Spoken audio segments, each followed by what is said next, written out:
The ground moved before Rail heard anything. 1 second, he was on his knees, pressing a sensor rod into the base of a rock wall.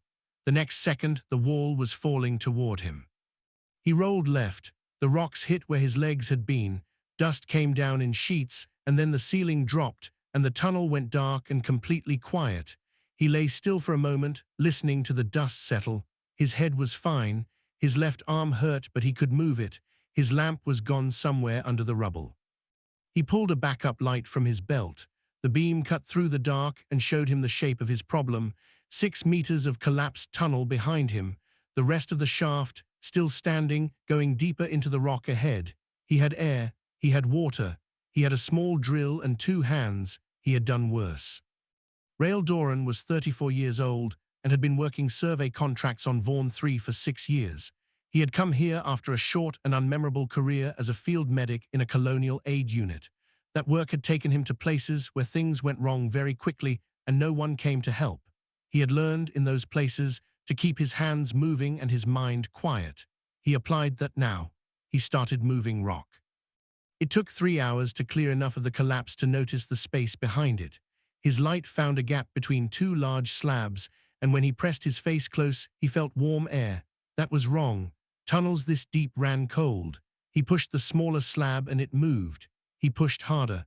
It ground sideways along the floor, and he crawled through into a chamber he had not known was there. It was a natural hollow, about 4 meters across. The walls were smooth in a way that did not look natural. Someone or something had been here before. The air was warm and dry and had a faint smell he could not name, something old and mineral, like the inside of a stone that had been sealed for a long time. The egg was in the center of the floor. It sat in a shallow bowl of dark stone as if it had been placed there carefully. It came up to his knee. The surface was dark, almost black, with a faint pattern of ridges running in long spirals from the top to the base. It was not cracked. It was not cold. When he put his hand against it, he felt a slow pulse, like a heartbeat but much slower. He stood there for a while. His scanner was in his belt. He pulled it out and ran it over the shell. The machine hummed and gave him a reading that said species, UNICOGNISCD, biological material, active, temperature, 38.2 degrees, life signs, present. He knew he should report it. There was a colonial office on Vaughan 3. There was a Dominion communications relay 3 hops out. He knew what the right thing to do was, in the eyes of the official system. He had worked with the official system long enough to know what it did with things it did not recognize. It put them in a file. It flagged the file. It sent people who had no feeling about the thing one way or another. He took off his outer thermal layer, the heavy one with the insulated lining, and he wrapped the egg in it. It took some effort. The egg was heavier than he expected. He secured it against his chest, with the layer tied around both of them, and he went back to moving rock. It took 4 more hours to clear the tunnel. He walked out of the shaft mouth into the grey Vaughan 3 evening, covered in dust, his left arm bruised to the elbow, with an unidentified living egg strapped to his chest. He walked the 2 kilometers back to his quarters without stopping. He did not tell anyone. He did not see anyone. That was the good thing about working on the edge of a small colony on a frontier world. No one was watching. Back inside, he set the egg down on his work table and rigged a heating unit around it. He calibrated the temperature to match what his scanner had read in the chamber. He set an alarm to alert him if the temperature dropped by more than 1 degree. Then he sat down and searched the colonial database. It took 20 minutes to find a partial match. The ridge pattern on the shell, the size, the mineral composition of the outer layer. It pointed to a species listed as Draconic Order Drazoth. The file had a long reference code, and at the top it said Restricted, Dominion Jurisdiction, Report any contact to Central Registry. He read what the public portion of the file said. The Drazoth were old, older than most of the spacefaring species in this part of the galaxy. They had been in decline for over a century after a civil war that no outside party had fully understood. The last confirmed living Drazoth had been recorded 41 years ago. They were considered, by most official records, extinct. He closed the file. He did not report anything. The egg sat on his table, warm and pulsing slowly. He watched it while he ate a cold meal and drank cold water and thought about nothing in particular. He was not afraid. He was not excited.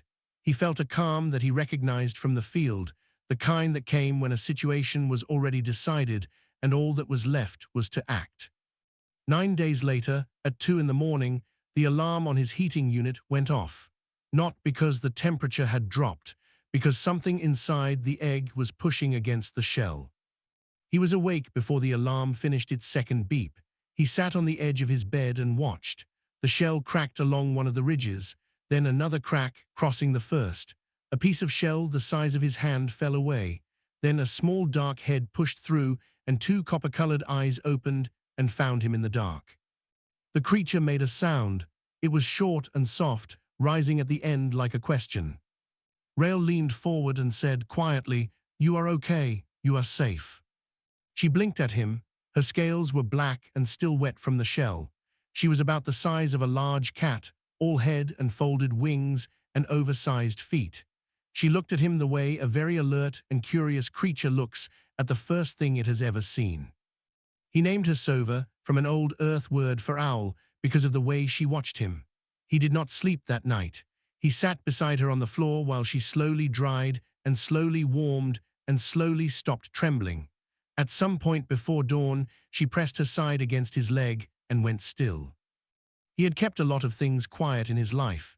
He had a feeling this would be the hardest and the most important of all of them. He looked down at the small dark shape sleeping against him and made no particular decision. The decision had already been made back in the tunnel when he wrapped her in his coat. The first problem was food. She would not eat any of it, not the protein paste, not the dried ration blocks, not the water mixed with mineral supplement that the database suggested for young reptiles. She sniffed everything and turned her head away. She was polite about it, which made it worse. She did not cry or snap. She just looked at him with patient copper eyes and waited for him to figure it out. He figured it out on the 5th day, when she climbed down from the work table while he was asleep, crossed the room, and ate 3 drill bits off the floor rack. He woke up to the sound of crunching. She was sitting in the corner with a 4th drill bit in her mouth, chewing it like it was a piece of hard bread, looking entirely satisfied. He stared at her, she stared back, she swallowed. He started bringing home iron-rich ore samples from the survey shafts. She ate those too. Shale, magnetite, chunks of raw rock with high metal content. He did some reading and learned that Drazeth young processed minerals differently from most species. Their digestive system used the compounds to build bone and plate. She was not eating food. She was eating construction material for her own body. She grew fast, faster than anything he had read about. By the end of the first month, she was the size of a medium dog. Her wings had started to separate properly from her sides, and she had learned to open the refrigeration unit by herself. He put a latch on it. She figured out the latch in 2 days. He put a second latch. She figured that out too. He gave up and just started keeping the food she did not eat on a higher shelf. She watched everything he did. That was the thing that struck him most, not her size or her speed or the way she demolished rock samples without any apparent effort. It was how closely she watched. She did not miss anything. When he cooked, she sat near his feet and tracked every movement. When he filed survey reports, she came and pressed her chin to the edge of the desk and looked at the screen. Her eyes moved. She was reading or trying to. He started talking to her while he worked, not because he expected her to understand. He had always talked to himself on long jobs, a habit from the survey shafts where silence got heavy after a while. But now he had an audience, so he narrated. He said the names of things. He explained what he was doing and why. She listened with the focused attention of a student who has decided that this particular class matters. At the end of the 2nd month, she said his name. He was sitting at his desk when it happened, just one word. She came and stood beside him and looked at the screen and said Rael in a voice like a low note played on a string instrument. He turned and looked at her for a long time. She looked back with an expression that he had started to recognize as satisfaction. He said, "Yes, that is me." She went back to watching the screen. By month 3, she was the size of a large ground vehicle. She did not fit in his quarters anymore. He converted the attached storage unit on the east side of the building, knocked out the connecting wall with a plasma drill, and gave her the larger space. She moved in without complaint. She was neat, which surprised him. She arranged her ore samples in rows along the wall. She did not make messes. She was, in almost every way, a better roommate than the two humans he had lived with during his aid corps years. The second problem was Oren. Oren Vass was a Kuvari mechanic who worked out of a repair shed on the south edge of the colony. He was four-armed, grey-skinned, and deeply unimpressed by most things. He and Rail had been on nodding terms for 4 years and actual friendship terms for 2. He borrowed tools. He brought Rail machine parts at cost. They ate meals together twice a week at the colony's one functioning food station. He was, as far as Rail was concerned, the only person on Vaughn 3 worth talking to. He was also the only person who walked into Rail's storage unit without knocking, because he had done it 100 times before, and the door had always opened onto shelves of equipment. This time, the door opened onto Sova. She was lying across the floor, eating a chunk of magnetite the size of Oren's head. She stopped chewing when the door opened. She looked at Oren. He looked at her. His 4 hands all stopped moving at the same moment, which was something Rail had never seen happen before. Oren slowly stepped back out of the storage unit and closed the door. He stood in the open air for a moment. Then he turned to Rail, who had come out of the main room when he heard the door, and he said nothing. His mouth opened. Nothing came out. "I can explain," Rail said. "That," Oren said and stopped. He looked at the door. He looked at Rail. "That is a Drazeth." "Yes. They are extinct." "Apparently not entirely." Oren looked at the door again. Then he sat down on an equipment crate and was quiet for a while. Rail waited. He had known this moment would come. He had thought about what he would say. None of what he had prepared seemed useful now, so he said nothing and let Oren work through it. "My people have records of the Drazeth," Oren said finally. "Old records, before they declined. There are stories." He paused. "She is very young. She was an egg when I found her." Oren looked at him, not with anger, with the particular expression that meant he was deciding something. "Does she eat?" he asked. "Iron ore mostly, some shale." Oren stood up slowly. He went back to the storage unit door, opened it, and looked in again. Sova had resumed eating her magnetite. She glanced at him with mild interest.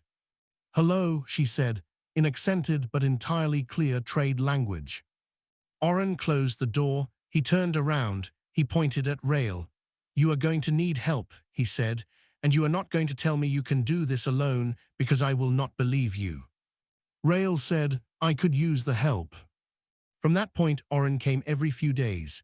He brought metal scrap for Sova, pieces of old machinery and broken components that she crunched through happily. He talked to her. She talked back, learning faster now, building vocabulary from everything around her. By the end of the 3rd month, she was speaking in full sentences, asking questions about machinery, about the stars outside, about why Oren had 4 arms and Rail had only 2. One evening, she asked Rail where she had come from. He told her the truth, the simple version. She had come from an egg he had found deep underground, in a place that had been sealed for a long time. She had come from a people who were very old and very rare. She was safe now. That was what mattered. She turned this over for a while. Then she said, "Are there others like me?" He said he did not know. He was honest. She accepted this and went back to her ore samples, and he sat in the quiet of the converted storage unit and watched her eat and thought about what it meant that a species everyone believed dead was sitting 3 meters away, teaching herself the names of minerals from his survey logs. A Dominion survey ship passed through the outer system that night. Its running lights were visible from the colony for about an hour. Rail watched it from outside, standing in the cold, until it was gone. He went back inside. He did not mention it to Sova. He had more time. He did not know how much. He intended to use it well. There are things you can hide and things you cannot hide, and by the time a full year had passed, Sova had crossed firmly into the 2nd category. She was now the size of a large ground transport.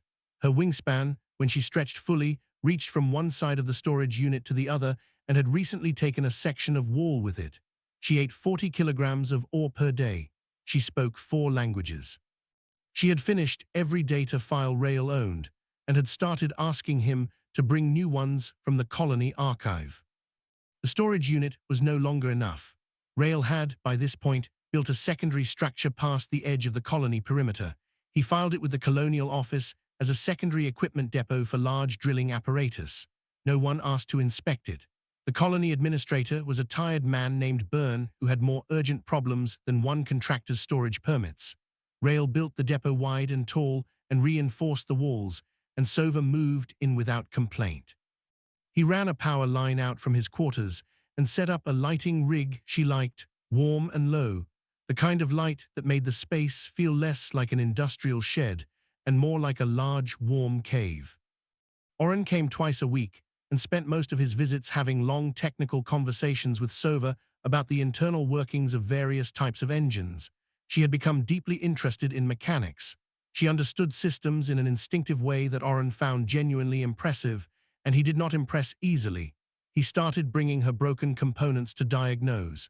She would look at a part, describe what was wrong with it, and often suggest a fix he had not thought of. He started taking notes.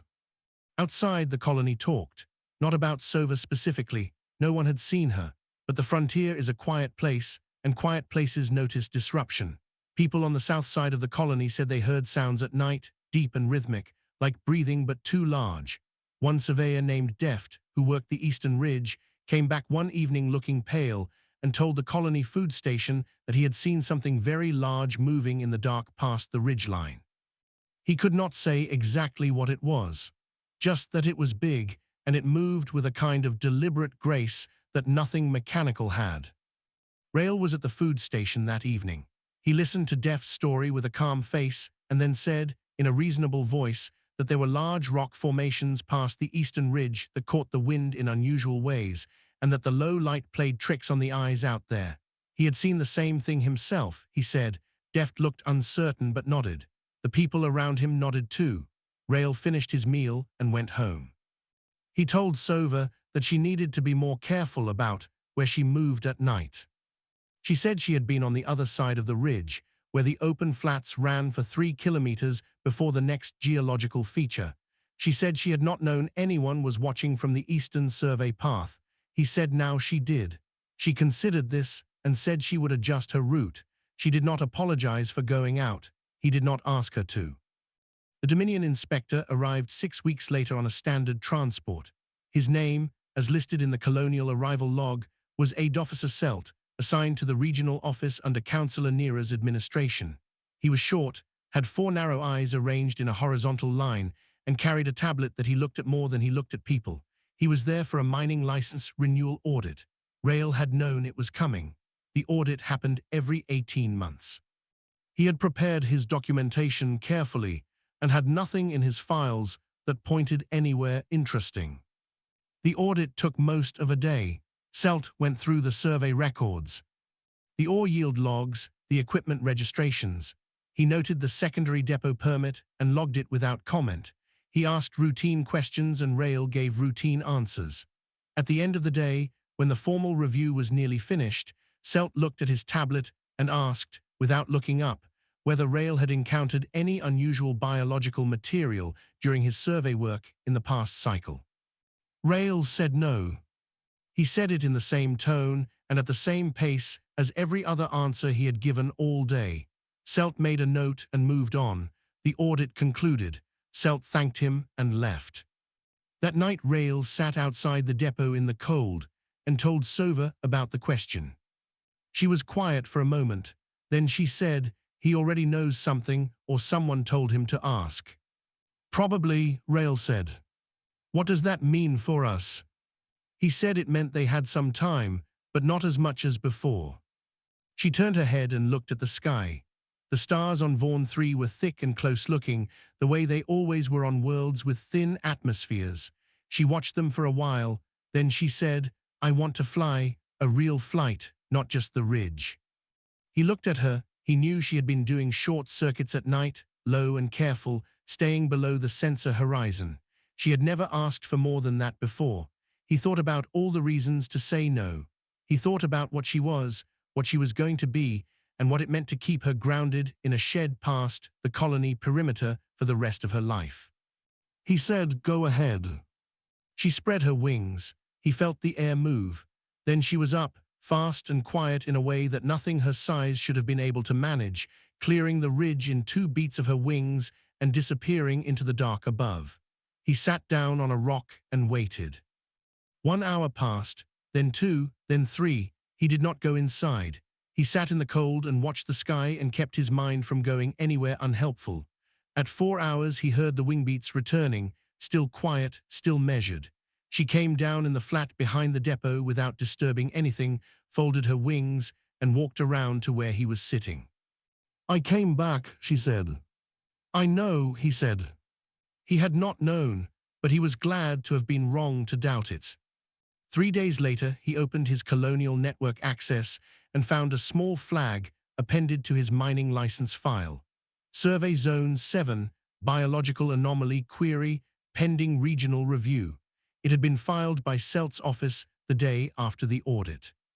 He looked at it for a long time. Then he closed it and opened a different kind of file. Not survey records, colonial law. Specifically, the sections concerning sapient being rights under the Colonial Compact and the sections of Dominion Charter that were publicly accessible and the intersection of the two. He had been meaning to look at this for a while. He had been hoping he would not need to. He started reading. He took notes. He read until the light outside changed and the morning shift workers at the colony started moving around. He made a list of things he needed to do and a list of people he needed not to talk to and a third list of ideas that might be strange enough to actually work. Sova came in through the connecting passage from the depot and looked at the list over his shoulder. She read it. She was quiet for a moment. Then she said, "You are building something." "Yes," he said. "Good," she said, and went to eat her morning oar. Rail spent the next 6 months building the most unusual set of documents in the history of Vaughan III's colonial registry. He did not fight. He did not run. He filed forms. It started with the Colonial Compact, which was a body of law that most frontier colonists had never read past the first section because it was long and written in the kind of dry official language that made people's eyes slide off the page. Rail read the whole thing. He had good concentration and a reason to use it. He found what he was looking for in Section 41, Subclause 9, which dealt with the rescue and legal standing of sapient beings encountered during colonial survey operations. The law was old and had been written with an entirely different situation in mind. It did not matter. It said what it said, and what it said was useful. He filed a dependency claim. Under colonial law, a sapient being found in distress during a licensed survey operation and subsequently cared for by the surveyor could be registered as a dependent under the surveyor's colonial account until the being established independent legal status. The form required a species identification, a proof of sapient cognition, and a declaration from the being in question. Rail listed Sova's species as Drazoth, attached her language acquisition records going back to the 2nd month, and had her record a declaration herself. She sat in front of his comm terminal and spoke clearly and without notes. She said her name, her species, her age, the date she had been found, and the fact that she had been cared for by Rail Doran of Survey License VN3441. She said she was aware of her situation. She said she was aware that the Dominion claimed authority over her. She said she did not accept that claim. She said she was speaking of her own will and had not been prompted or coached. She said it all in trade language and then repeated the final 2 sentences in the Dominion's administrative dialect because she had taught herself that too. He submitted the form with her declaration attached. The Colonial Registry Office sent back an automated confirmation. They were a small office.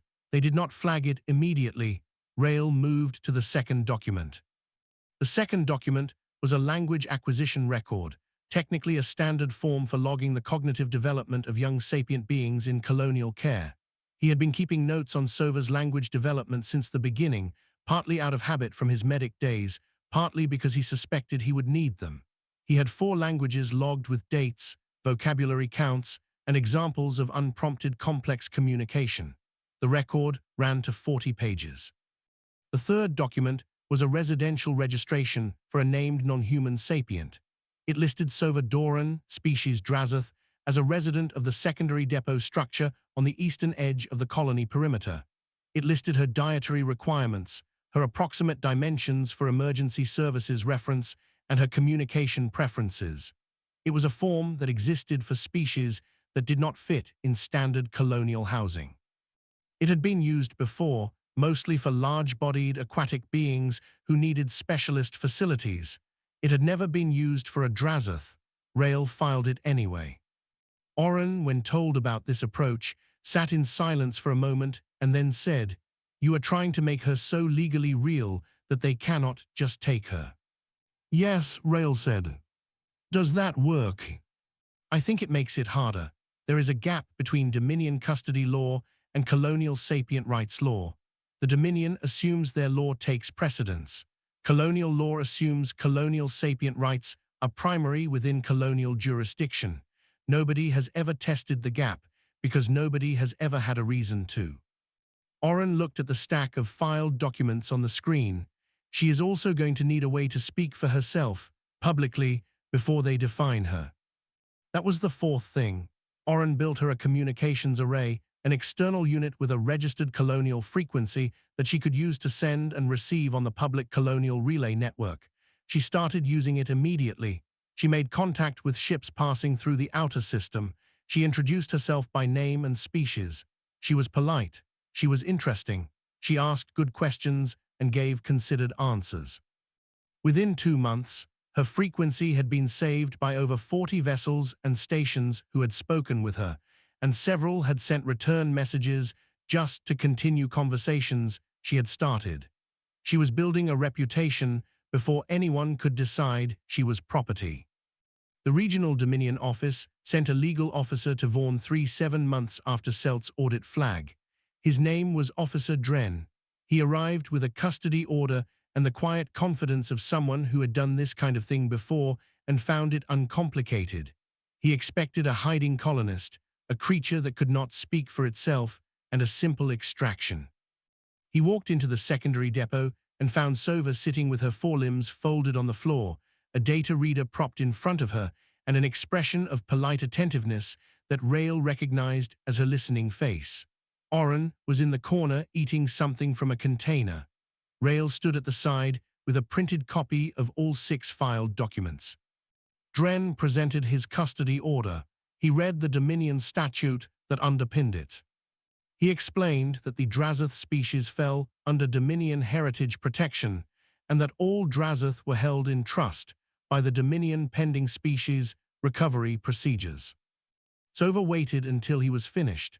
Then she responded. She addressed him in the Dominion's administrative dialect, which was his own primary language. She cited the Dominion's own charter, specifically Article 12, which stated that sapient beings of sufficient cognitive autonomy could not be held in trust if they had demonstrated the capacity to govern their own affairs.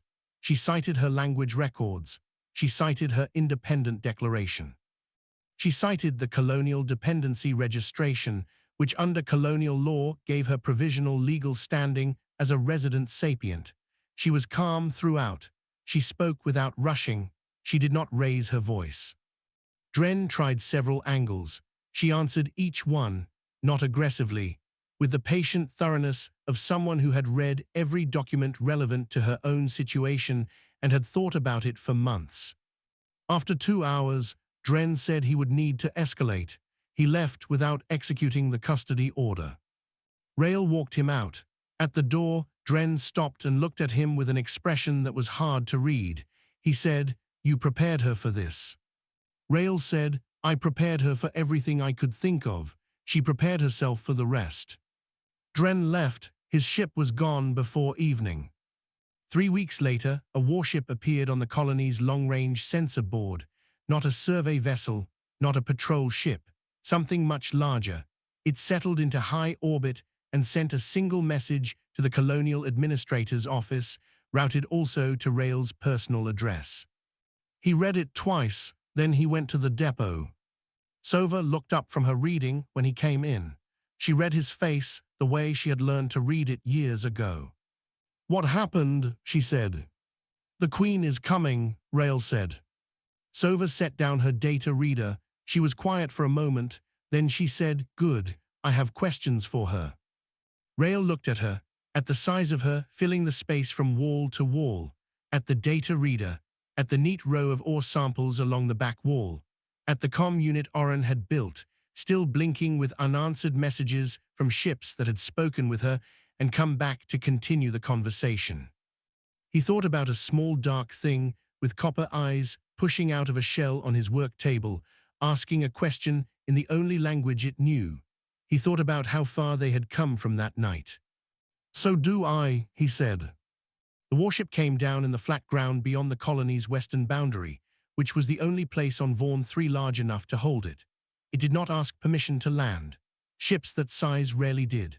The colony felt its landing through the ground, a long, slow tremor that rattled the windows and made the colony administrator, Byrne, come outside and stand with his hands on his hips, looking at something he had never expected to deal with on a mining world at the end of a survey route.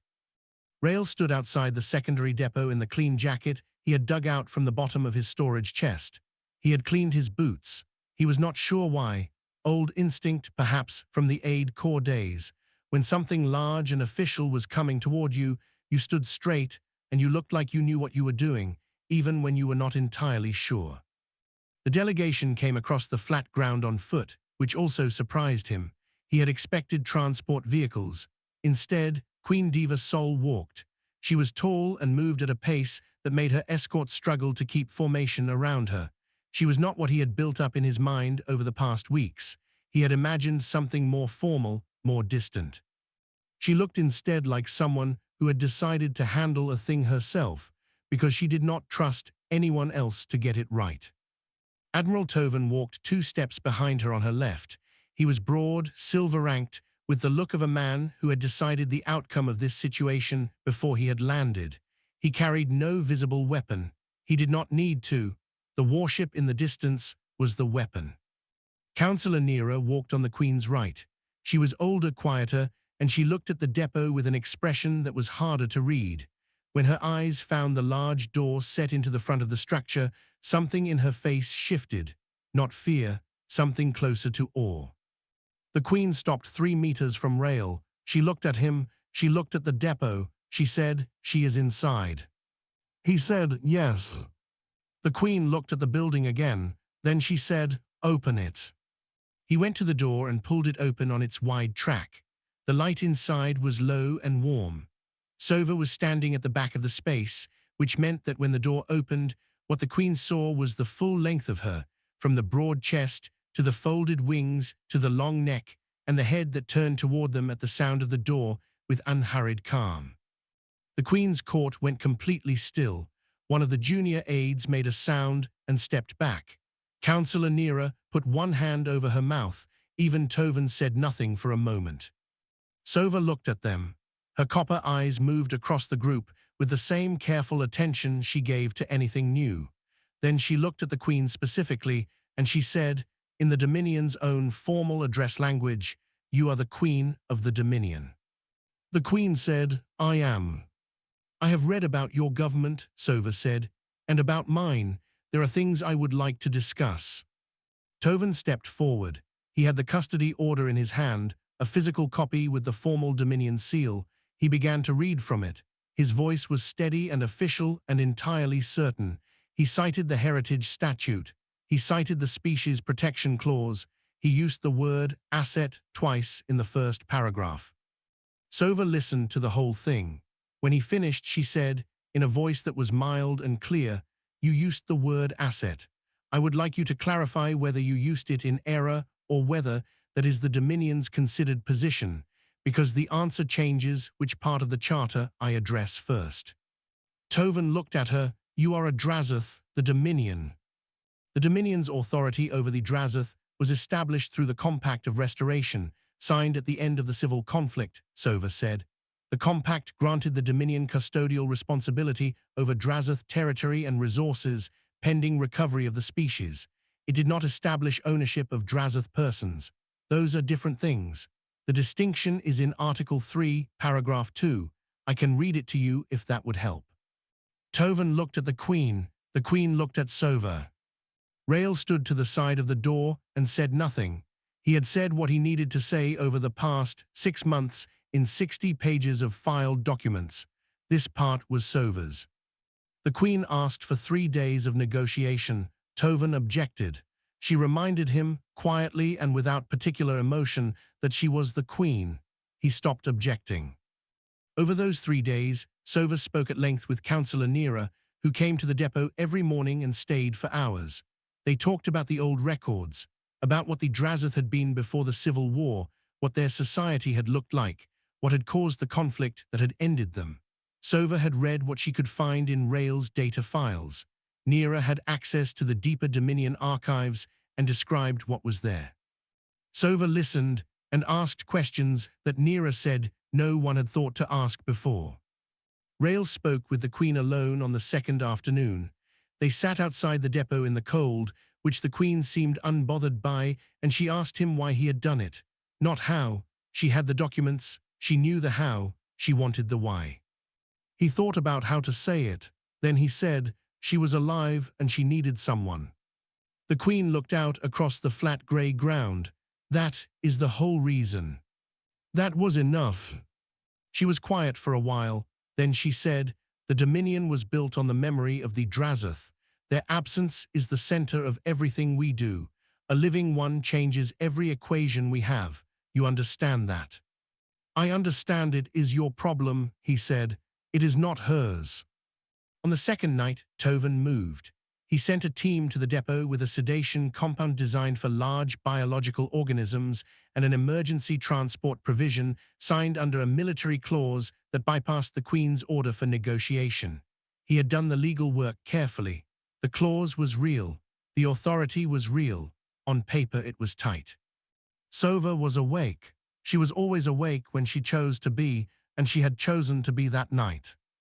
The team came in through the side access and found the depot lit and empty-looking until they moved to the center of the space, and she dropped her head down from the rafters she had learned to brace against and looked at them from approximately 30 centimeters away. No one was hurt. The team retreated in good order. Tovan was informed. He did not try again. On the third morning, the Queen came to the depot alone. No escort. She stood at the entrance and looked at Sova, who looked back. The silence ran long enough that Rael, standing at the edge of the space, started to wonder if he should say something. Then the Queen lowered her head, not a small nod, a full, deliberate bow, not the bow of someone paying respect to a subordinate, the bow of someone who has just recognized that the person in front of them is an equal. Sova watched her for a moment, then she inclined her own head in return. Rael leaned against the door frame and let out a breath he had been holding. It felt like for about a year.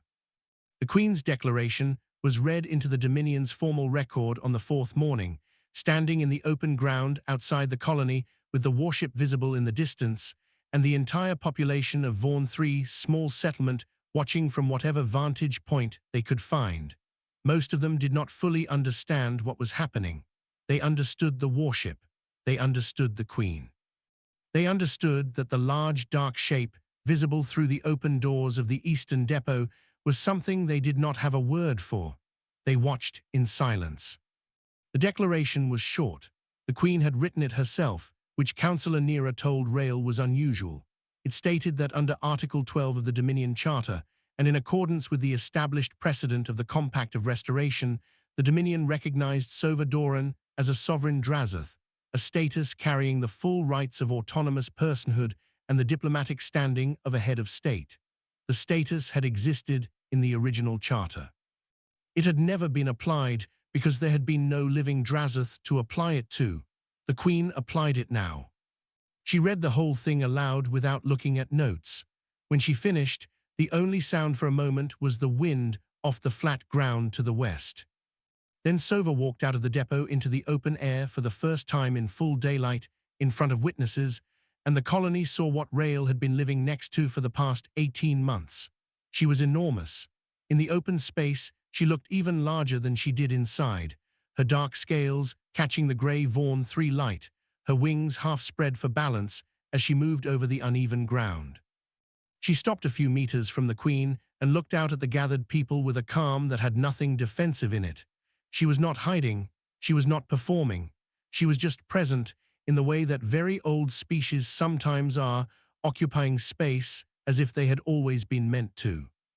Admiral Toven's removal from command was announced that same afternoon by a signal from the warship's own communication system. He was formally relieved pending an inquiry into the attempted sedation under emergency military provision, which had been executed without the Queen's knowledge and in direct contradiction of her ordered negotiation period. He was escorted to his quarters on the warship. Rael was told this by Councillor Nera, who delivered the information without any particular expression, but with eyes that suggested she was not unhappy about it. Nera came to speak with Rael privately that evening, while Sova was in conversation with a group of Dominion officials, who had apparently been waiting some time to ask her questions about Drazoth territorial history. She sat down across from him at his work table and looked at the room, the heating unit, the old thermal alarm still attached to the wall from the first week, the worn chair he had pushed next to the storage unit door so he could sit beside Sova without being inside the cold depot. "You raised her with language and choice," Nera said. "From the beginning, a Drazoth raised as property would have been taken long before she could speak for herself. You gave her time and you gave her tools." Rael said he had not thought of it in those terms. Nera said, "I know, that is why it worked." After the officials left and the evening came down cold across the flat ground, Rael and Sova were alone outside the depot for the first time since the Queen had arrived. He sat on his usual rock. She settled beside him, which meant he was sitting against her side the same way he had sat against her on the floor of the storage unit when she was the size of a large dog and still had ore dust on her chin. He asked her how she felt. She thought about it. She said the word sovereign was strange to carry. She said she was not sure yet what it meant in practice, only what it meant on paper, and those two things were going to take time to match up. She said she had a lot to learn about what she was, what her people had been, and what there was left to find. She said she thought she needed to go and find some of it. He asked if she was going to leave Vaughn 3. She said there were places to go, things to understand. She said she would come back. He said he knew. The Queen, before she departed on the fifth morning, offered Rael a formal title, Envoy of the First Drazoth Accord. It came with no office, no salary, no staff, and an amount of political inconvenience that she described as significant but manageable. He looked at the offered document. He looked at Sova. Sova made a sound that in a smaller creature would have been a laugh. He accepted the title. Oren was formally designated technical consultant to the sovereign Drazoth, a title Councillor Nera had written into the accord as a practical necessity given that Sova's communication array and most of her depot systems bore Oren's modifications. He received the news sitting in the colony food station, read the designation twice, and then ordered an extra portion of his meal and did not pay for it, on the grounds that a consultant to a sovereign deserved a better rate than he had been getting. The warship left on the sixth morning. The sky above Vaughn 3 went back to its usual state, grey, empty, very large. The colony went back to its usual routines, with the difference that everyone now knew what had been living past the eastern perimeter for a year and a half, and nobody quite knew how to feel about it, so mostly they said nothing and went back to work, which was the frontier way. Sova left the following dawn. She did not announce it the night before. She came to Rael's quarters in the early dark before first light and pressed her head once against the side of the building, which he had come to recognize as her version of a knock. He came outside. She was already partly spread, wings catching the first cold air of the morning. She looked at him for a moment, then she said, "I will send messages." He said, "I know you will." She said, "Take care of the comm unit." He said, "Oren built it. It will outlast both of us." She made the sound that was a laugh again. Then she spread her wings fully and went up, and this time there was nothing small or cautious about it. She did not hug the ridgeline. She did not stay below the sensor horizon. She went up at full speed, straight and fast, and in 30 seconds she was above the cloud layer and in another 30, she was a dark point against the pale early sky, and then she was nothing visible at all. The colony watched. Rail knew they were watching from windows and doorways and the stepped platform outside the food station. He did not look back at them. He watched the sky until there was nothing left to watch. He went inside. He made a drink. He opened his survey work and looked at it for a while without writing anything. He thought about a small thing in the dark, with copper eyes asking a question in the only language it had, which was no language at all, just a sound shaped like wanting to know. The comm unit blinked at midday. One new message, routed from a relay station 2, jumps out. He opened it. Sova had been traveling for 6 hours. In that time, she had already filed a formal diplomatic inquiry with the Dominion on behalf of 3 separate species she had met at the relay station, who had been waiting on a resource dispute for 11 months. She had reviewed their case on the way in and had opinions. Her message to Rail was 2 lines. The first line said, "The sky is bigger than I thought." The second line said, "Tell Oren his antenna calibration was slightly off, and I have corrected it from this end."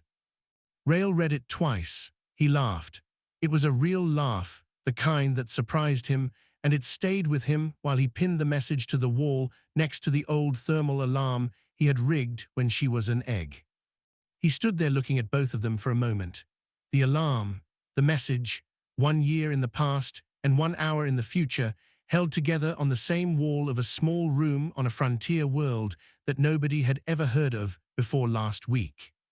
He went back to his desk. He picked up his survey notes. He started writing. Outside, the sky over Vaughn 3 was the same as it had always been, wide and grey and very still. He looked at it once through the window, and then he looked back at his work, and he was smiling.